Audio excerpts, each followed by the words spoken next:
அது அப்புறம் அங்க இருக்கக்கூடிய சூரியன் 16ஆம் தேதி வரைக்கும் சஞ்சரிக்க போறார்.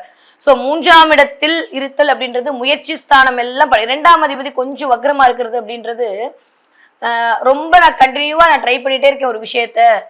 கொஞ்சம் அதிகமா நான் முயற்சி மேற்கொள்ள வேண்டியிருக்கு. அதிகமா நான் வந்து உழைக்க வேண்டியிருக்குன்ற மாதிரியான ஒரு சினாரியோவை கிரியேட் பண்ணி கொடுக்கும். பட் ஸ்டில் 11ஆம் தேதிக்கு அப்புறம் அதெல்லாம் மாறப்போகுது. 16ஆம் தேதிக்கு அப்புறம் சூரியனோட டிரான்சிட்டுமே அப்படியே கீழே இறங்கி வந்தீங்கன்னா ஆட்சி பலத்தோடு சூரியன் அவருடைய வீடான சிம்ம வீட்டில் அமரும். அது உங்களுடைய 4ஆம் வீடு அப்படின்னு சொல்லக்கூடிய இடம். உங்களுடைய சுகஸ்தானம். ஆல்ரெடி அங்க வர கேது வந்து உட்கார்ந்துருக்கிறார். இதுக்கு முன்னாடி தனித்த கேது. ஸோ 16ஆம் தேதி வரைக்கும் தனியா கேது வந்து அமர்ந்திருத்தல் அப்படின்றது ஒரு சூப்பர் தான். ஒன்றும் பிரச்சனை எல்லாம் சொல்ற மாதிரி இல்லை. அர்த்தாஷ்டம கேது வந்து ஒன்றும் பெருசா கொடுக்க மாட்டாரு, பெருசா டார்ச்சரும் பண்ண மாட்டாரு. பட் ஆனா இந்த சூரியனோடு வரும்போது சூரியனுக்கும் கேதுக்கும் ஒரு சின்ன சின்ன டிஷ்யூம் இருந்துகிட்டே இருக்கும்.